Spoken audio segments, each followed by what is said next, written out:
Hey everyone, welcome to the show. This week, Jodie and I have a special guest that we're excited to introduce you to.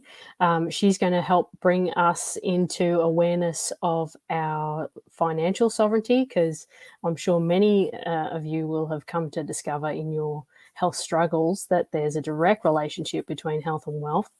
We see it in the socioeconomic differences in society. Those on lower incomes and benefits can't afford things to help their health, as opposed to those who are swimming in money. So in this episode, we begin to branch out and unpack this relationship by welcoming our new guest, the spiritual accountant and founder of Untethered, Abbey Rose. So welcome to the show, Abbey Rose. Hi, Abbey.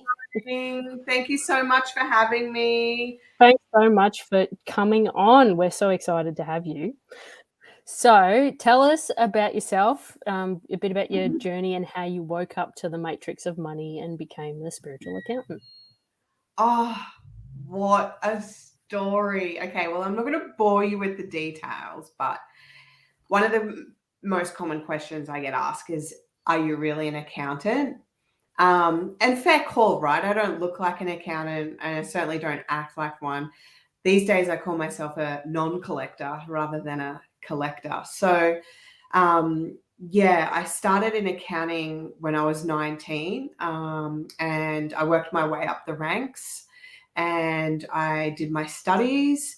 But in 2008, I decided that cubicle life wasn't for me. I wanted to be out there helping people in their business, making financial decisions before the fact rather than after the lodgement dates, right? So went along my way, building up my practice, and I call it innocent indoctrination, right? I thought I was being taught all of the things that were right or were true. And then fast forward to 2018, when I had a bit of a life event happen and my world kind of crumbled. And in a result of that was a decision of filing for bankruptcy. And it was through that decision I thought I would be really smart. And I'd be like, okay, instead of paying someone else to bankrupt me, I'm just going to do it myself. And it was the process of going through that bankruptcy that I was actually reading the terminology that was in the forms. And as I was reading this, my accountant brain just started to go like, what? It's the process of bankruptcy. You're removing yourself as trustee and putting someone else in place. So I was like, trustee? What is this? Trustee? That means there's some kind of trust. What trust is this? And then I started to research, and that's when I learned about straw man. So the straw man theory was what opened my eyes to the truth. And I then went on a quest of digging deeper. I wanted to go down that rabbit hole. And as you know, the further you go, the more you know, the more you learn, the more you uncover. And I basically just uncovered the total shit show that our economy is, and how it's created and how it functions and what taxes are, and whether you're in public commerce space or what other places you can put yourself. So it's been a huge process of unlearning, then to relearn. So now I guess I walk that path in the private realms, and I educate other people so that they can choose to do the same if they want. So the whole process is obviously the financial sovereignty. So it's taking your power back over your finances. And one of the biggest areas I see people really struggle is financially, and with the imposed limitations that are put on us from such a very young age. You know, the belief structures that are passed down from generation to generation around the tax man. So, you know, I go through a process of helping people shift those beliefs and set up structures and move themselves financially out of an economy that's totally lost the plot. um, Yeah. so yeah, it's all about education and information and support and guidance and all of the things, but remembering that the path to sovereignty is a very unique one. So I don't tell anybody what to do. I just share the information and guide them through those decisions that they make for themselves. Yeah, that's really awesome and really key, because in the current structure, it's very cookie cutter. So for even that's a paradigm shift for people to go, oh wait, what? You can't just cookie cutter me and just do whatever you need to do to fix me, kind of a thing. It's like you say, in terms of sovereignty, it's really dialing back a lot of paradigms and mindsets that we've been that has been indoctrinated. Yeah, quite Yeah. true. Well, and we've been living in a debt slavery system. We're slaves to that system, and people don't realize it, or some people don't. People are waking up to it, though. Absolutely. Yeah. Debt-based economy. This is one of the things that I share is like, you think money is credit? No, the banks changed that. Money's not backed by gold anymore. It's Right. not, it's not a store of value.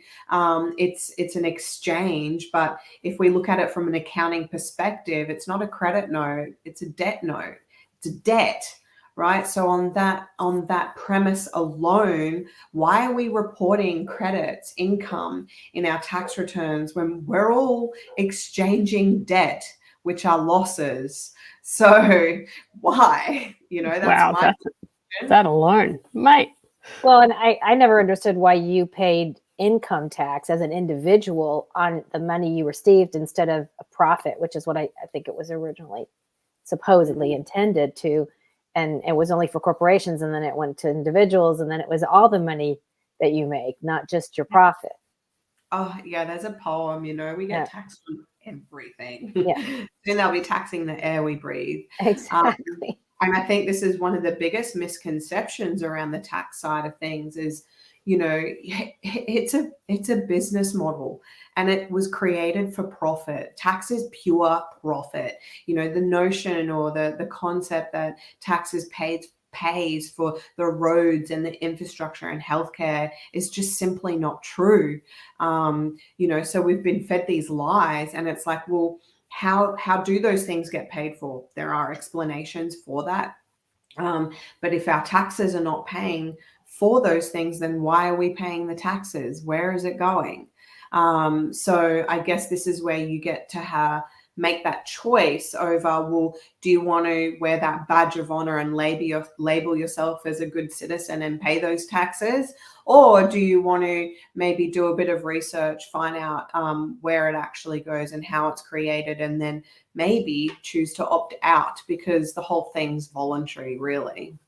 Yeah. Wow, that's another thing that people can't wrap their head around. And I've been I've jumped down the rabbit hole of escaping the matrix, and I fell down the common law rabbit hole. So can you kind of explain a little bit to our audience? You mentioned the straw man just before. What the straw man is, what's common law, and what's crown law? Yeah, sure. So first and foremost, common law.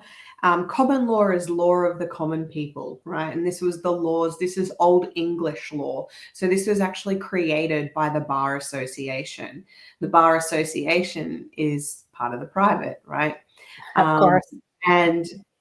And when you follow the common law paths, you're relying on case law. So you're relying on this Old English law, and you're relying on constitution. And, it proves to be a bit hard, because it's like you can't exit a jurisdiction where you're using their policies to try and exit yourself. It's just like an uphill battle. So yeah, I follow Crown law, which is very different. Crown law is a bit more of like a universal law concept.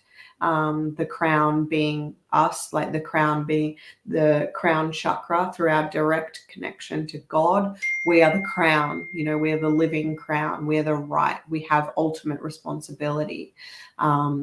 It's a common misconception that people feel the crown is the royal institution, the king or the queen.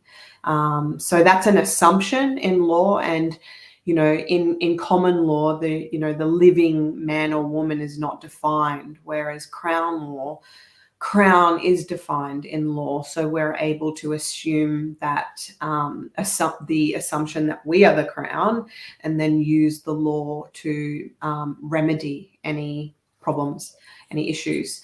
So it's all about commerce, right? And this is the straw man.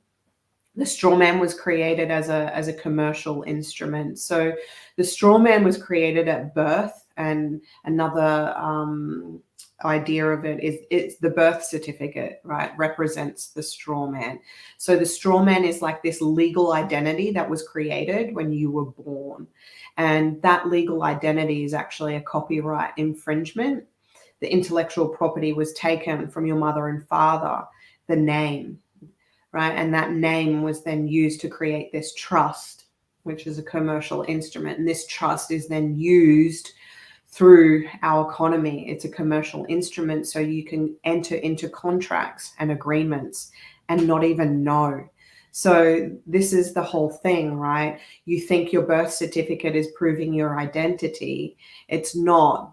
You're the trustee of the trust, and you have ultimate responsibility over that. So when you agree to your name, you're actually not agreeing to your identity. You're agreeing to a contract from a service provider where they're not disclosing the entire detail around that contract. So it's kind of used to profit off our activity more so than anything. So it's not this is another difference between common and crown. Like common law is they reject the straw man.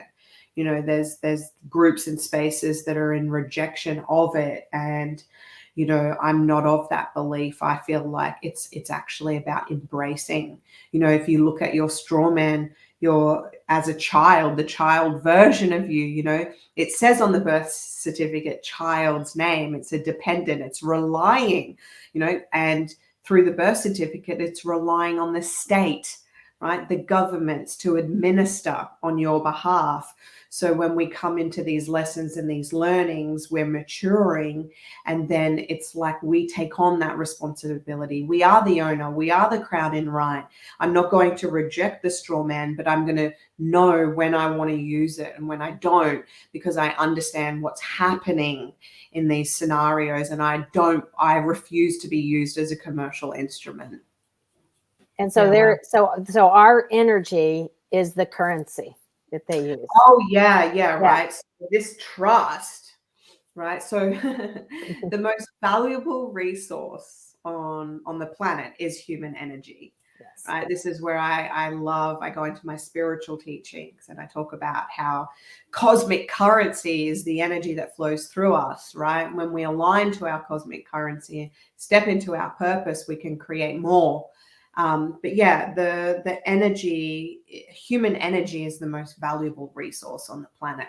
So it's what you do with your human energy that matters, right? So how you expend it and how you use it and how you're remunerated for that, right? So when I look at it, we're taxed on our human energy, right? So it's literally your resource that's being used to create profit.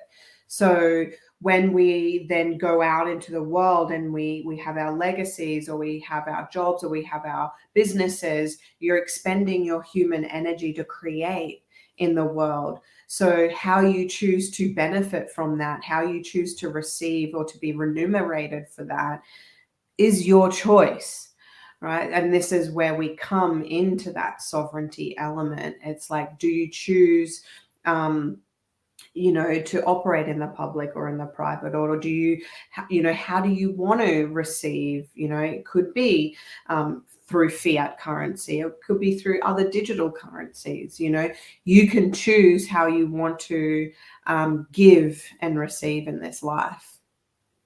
So what does our tax dollars pay for if it doesn't pay for like the roads and infrastructure? Yeah, well, obviously you're in the United States, so I can't speak for the United States, but for Australia, where we currently are. So tax is pure profit. It's pure profit. We get a little piece of paper with when you lodge your taxes, you get a little piece of paper. It's got a little pretty colorful graph on it, and it says this much went here and this much went there. And that was actually just a marketing tactic, right? One of the biggest misconceptions is that it pays for the roads. Yeah. And how the roads are actually paid for is, well, when you were born in this trust, you inherited, right? You inherited your natural wealth.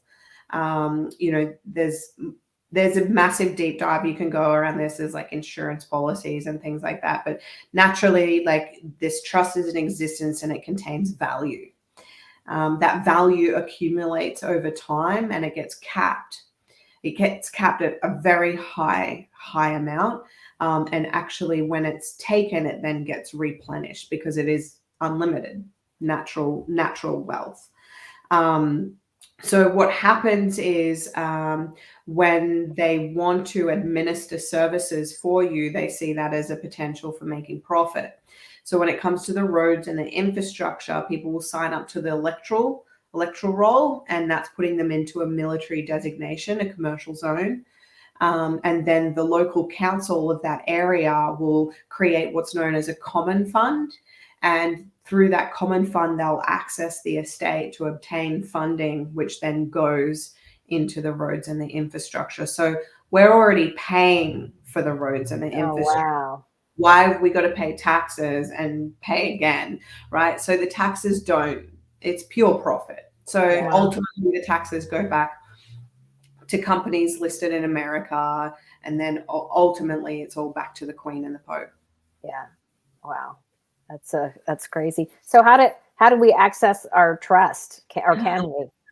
That is everybody's question. And it's I want my money. Give me my money. When you come at it like that, like, there's rumors. Yeah, there's rumors of people with things and access, trust fund babies. Right.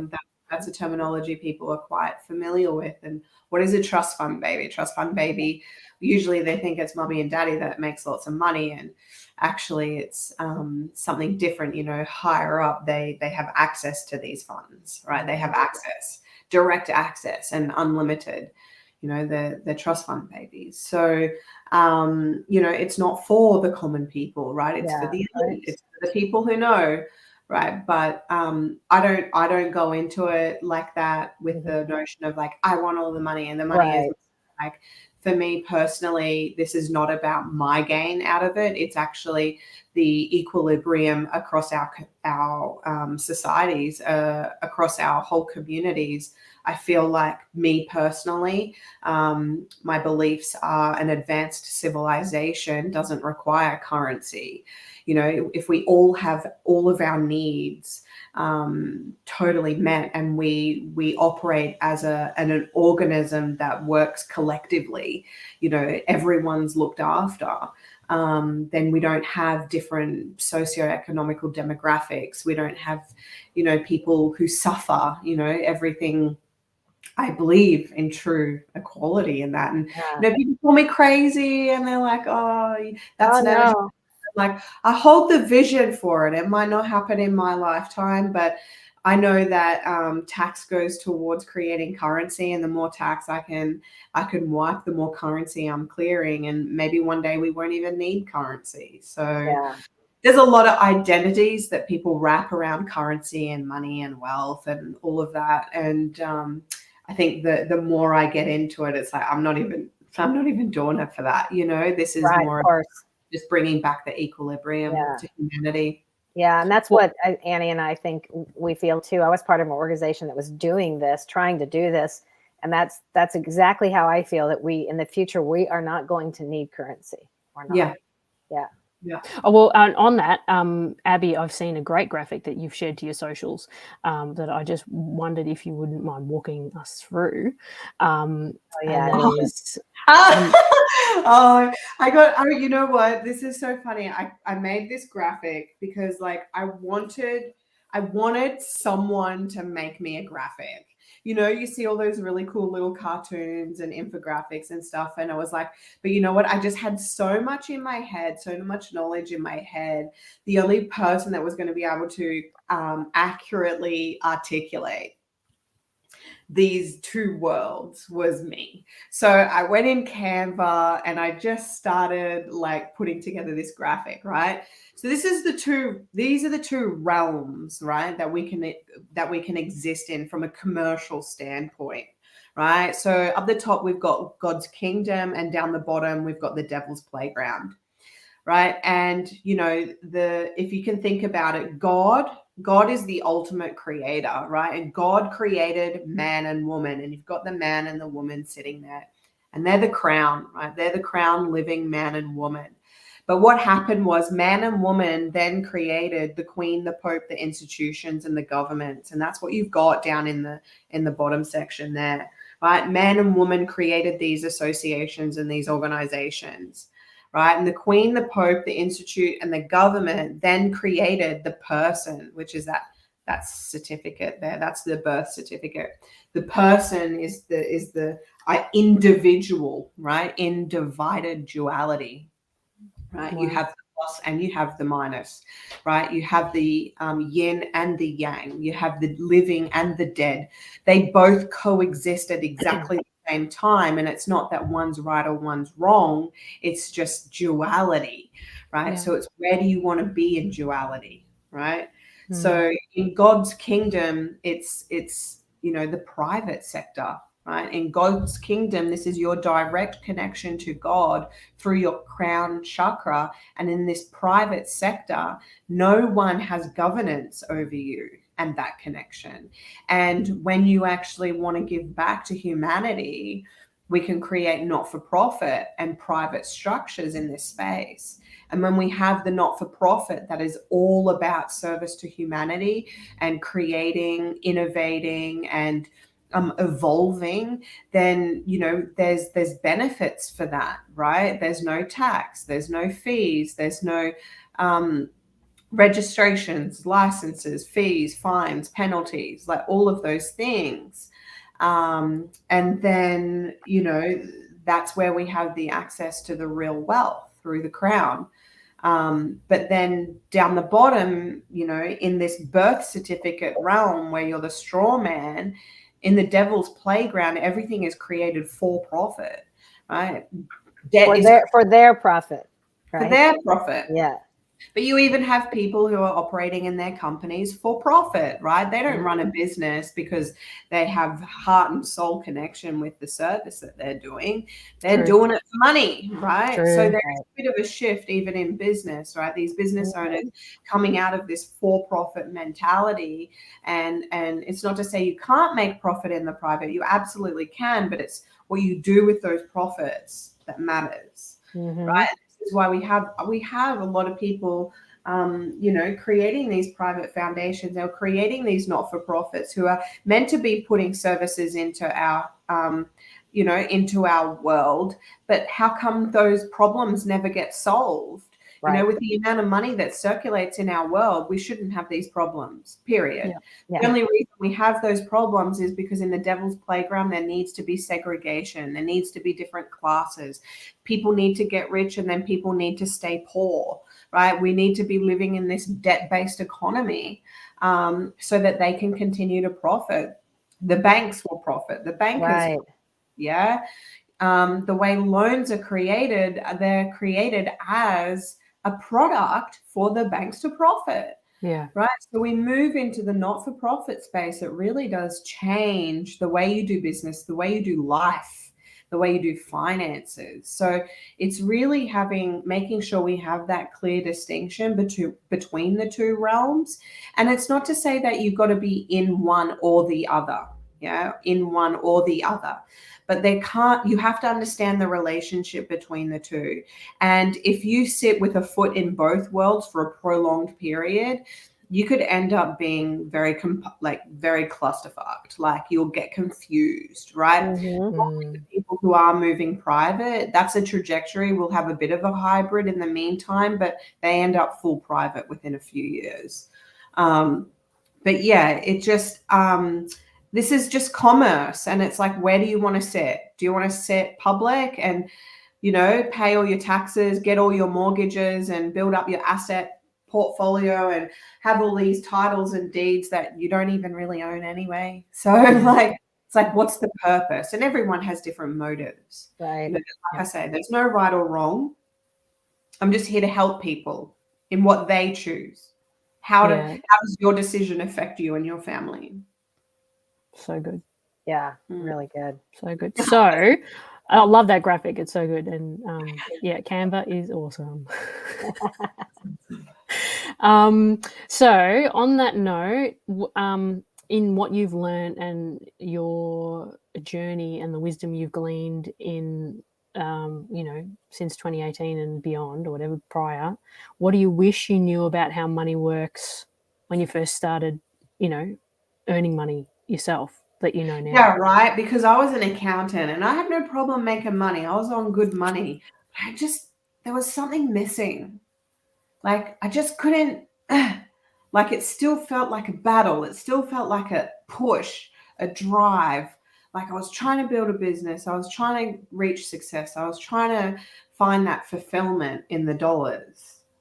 And I think what's actually unfolded in uncovering these truths and realigning my path has been an awakening around the truth of wealth, like what wealth really is. And it doesn't matter how much money I got in the bank. The wealth is what's inside of me. It's that cosmic currency that's running through me. And as long as I show up in my authenticity and in truth to who I am, I just know that I'm always going to be totally provided for. And, you know, I have built physical wealth as well. But even if it all crumbled tomorrow, you know, I wouldn't even care. It's all about what, you know, the direction I'm taking and who's coming along that ride with me and, you know, what we see for the future and how we can improve our communities. So, yeah, there's been, it's like when I stopped that push and force and I just listened to my intuition and I listened to my soul speak and I started making decisions in my business more from a place of that soul rather than of the push, the drive, the have to, the trying to build success, trying to build wealth. It kind of just happened naturally. And then I was like earning 7 figures before I even realized I was earning 7 figures. And then even then I had coach friends. It's like, Abby, you need to tell everyone how much you earn. I'm like, no, I fucking don't.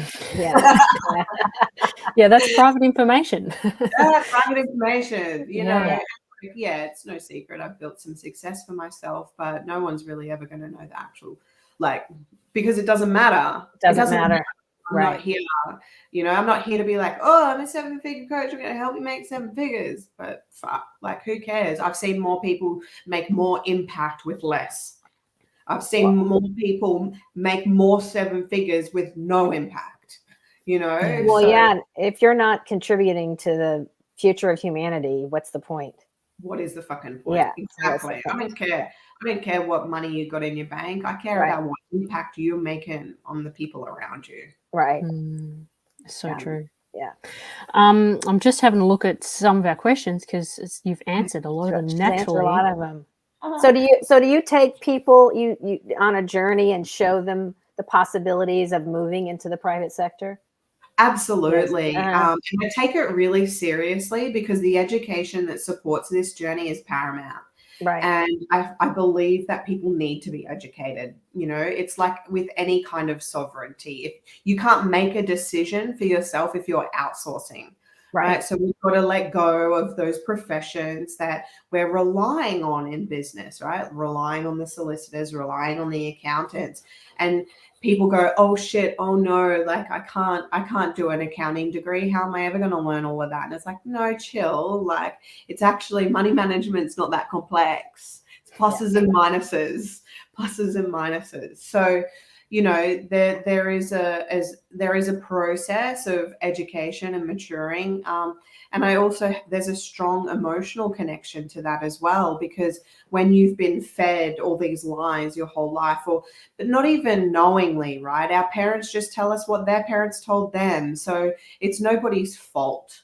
But in the process, there's a lot of letting go and maturing and realigning, and it's a spiritual awakening. This is ascension path, like any path.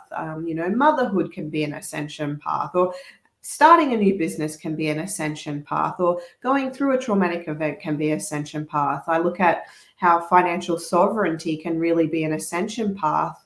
But it brings people into a place of leadership, becoming those 5D visionaries of that future world that we envision. So yeah, it's an ascension path. It's a journey. So I help people with the tangibles, you know, the education and the structuring and learning. But then, you know, I like to support people in that emotional and spiritual aspects of it too. Yeah, that's great. And I would think, I mean, do you educate people on, like, what is it like to do business with people or businesses in the public sector while you're operating in the private sector? Oh yeah, so I have my platinums. Yeah, so I do provide the ongoing support coaching for people who are, you know, in hybrids or in that transition. Yeah, because we do the establishment and the setup, but it doesn't stop there, right? So we've got all of the education and lifelong support in around your setup, but then I also do provide the additional mentoring and coaching for people when they're trying to, you know, straddle both worlds, or you know, where do I do that, or how, you know, it's quite intricate. So yeah, because I would think, oh sorry, Annie, I was just thinking, like, for example, like, what does insurance look like in the private sector, you know? All of that, we answer all of that. Yeah, and properties, buying properties, and like all that stuff, and all that.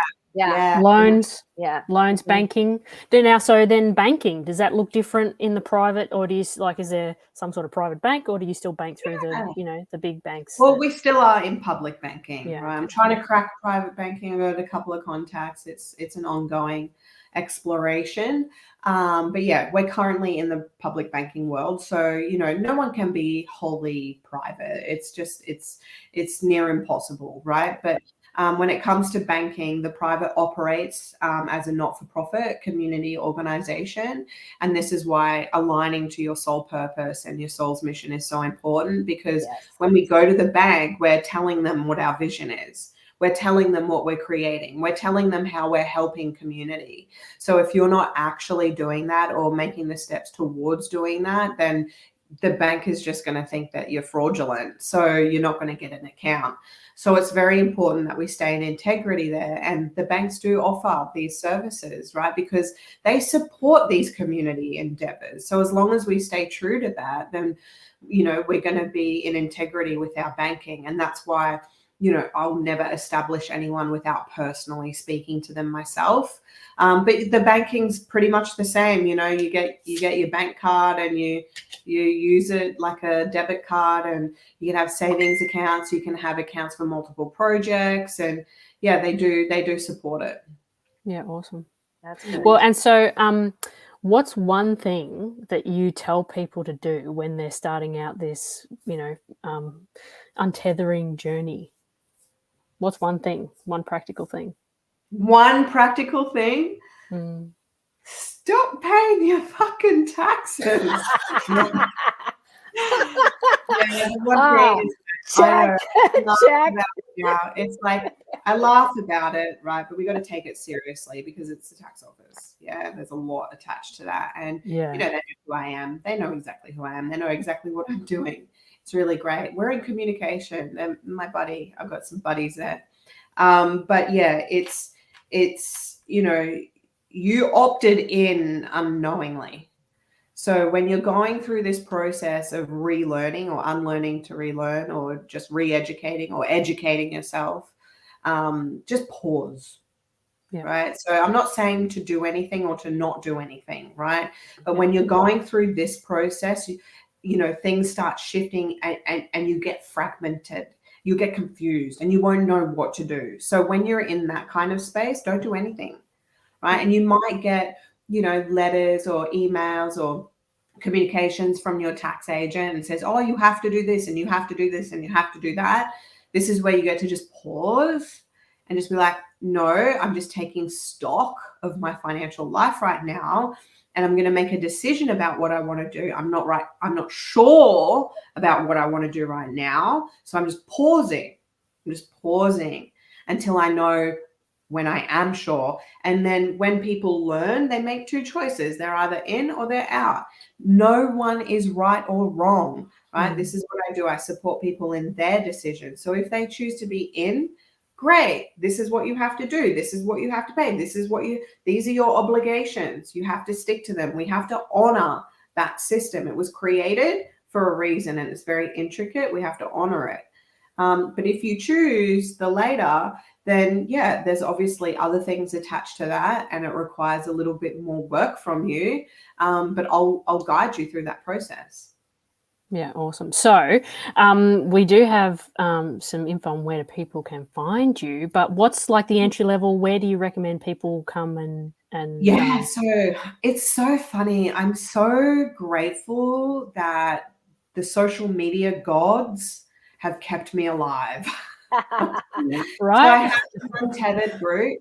I have the Untethered group, which is my Facebook group. If you search Untethered, it's got a purple banner. It's so good. It's so good. Yeah, there's some membership questions. So I personally vet everyone before they come in. And I request emails because in the event the Facebook gods do rain on my parade, then at least I've got the community on email and I'll source a new platform. But yeah, currently I'm still flowing on the book. And then yeah, I pretty much run all of my sessions, classes, master classes privately, so off social media. So yeah, Facebook is usually that group is the best place to start. Yeah, awesome.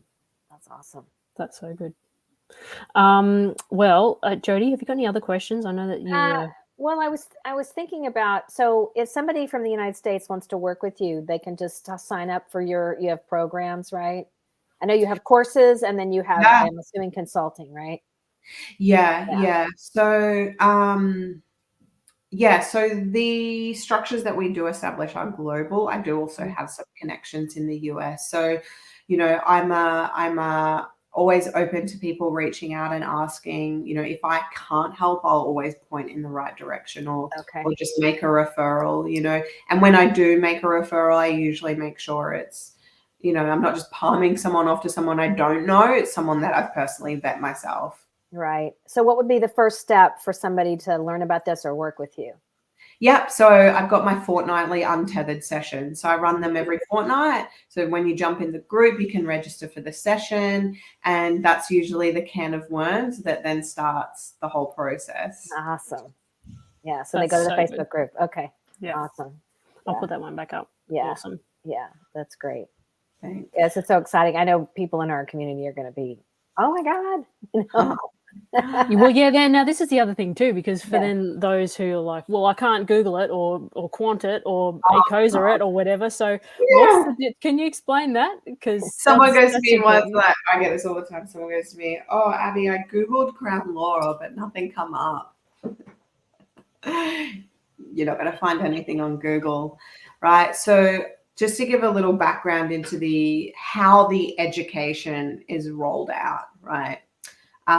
So I have a team and myself included, we research legislation, we research processes and then the legislation attached to that.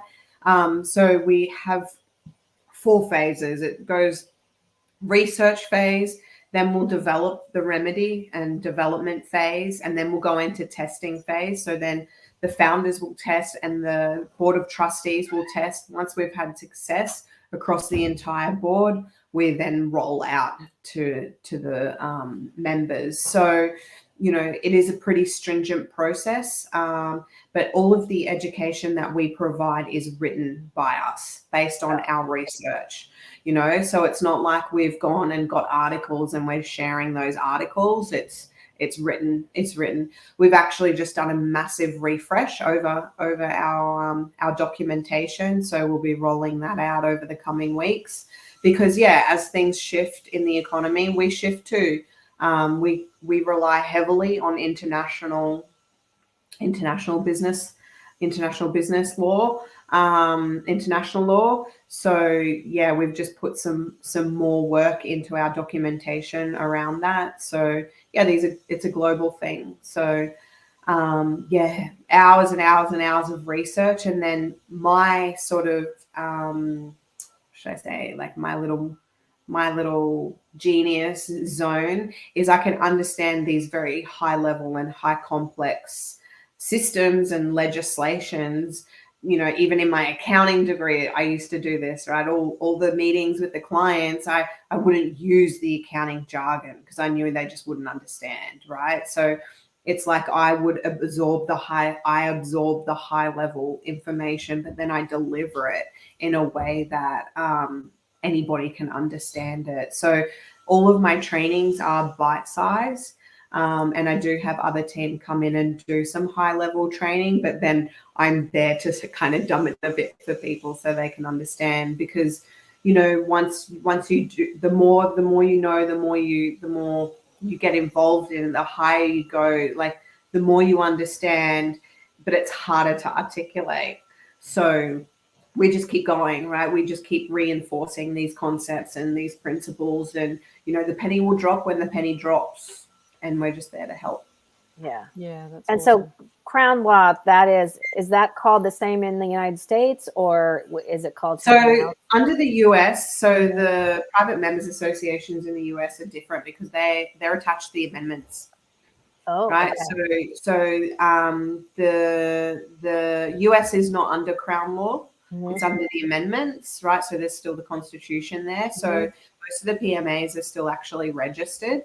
Whereas here in Australia, we're the Commonwealth, right? Commonwealth of Australia, which was created under the Queen, right? Under the Crown. So the Crown is all of our legislation comes back to the Crown. So that's why it works. It works over here. But some of the principles around sovereignty, like not specific the Crown law, but just the principles of sovereignty, it is a global enterprise under the UN. So, those principles still remain the same. Yeah. Well, and I was part of an organization where they created what they called natural law, which sounds like it's very much like Crown law, as opposed to there was common law and natural law. Because natural law is what we are entitled to as human beings on this planet. Yeah. Wow.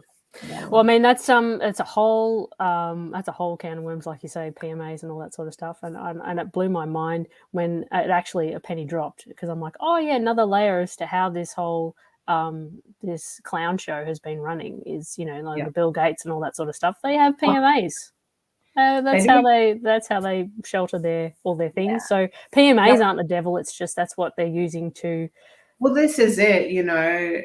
There's good and bad, good and evil in everything. I always say, especially with money, right? Money doesn't make you good. Money doesn't make you evil. Money will exacerbate what's already within you. Exactly. So my dream is that I just want to make a lot of good people fucking rich so we can do good things in the world. Exactly. Yeah. Love it. So thanks so much for joining us, Abbey. We are so rapt to have had you on, and we'll push our audience to join your Facebook group and to work with you, because it's big stuff what you're doing, and we're excited to be witness to your journey and hopefully participate in helping. Absolutely. I can't wait. Thank you so much. Appreciate your support. Thank you for having me and sharing me with your community. I just love sharing my message, and you've just made my day. Yes. Thank you, Abbey. Okay. Thank you so much. All right. Bye. Bye. Well, so Jody, how do you think they'll go with that, our audience? I think they're going to love it. They're going to love it. They're going to be like, another layer. Yeah. Right? Yeah.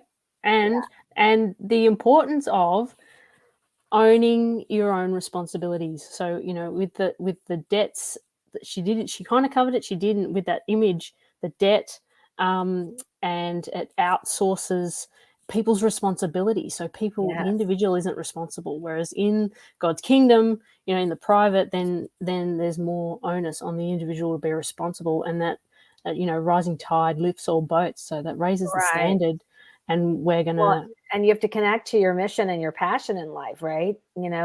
That's a responsibility. Well, and your integrity, and then operate out of that. Yeah. Yeah. Which is what, I've been gravitating toward for the last several years. I think I've always been like that, but I've been more aware of it. And that was my experience with Life Force. That's what we were trying to do, was to do all of this, what she's talking about, Yeah.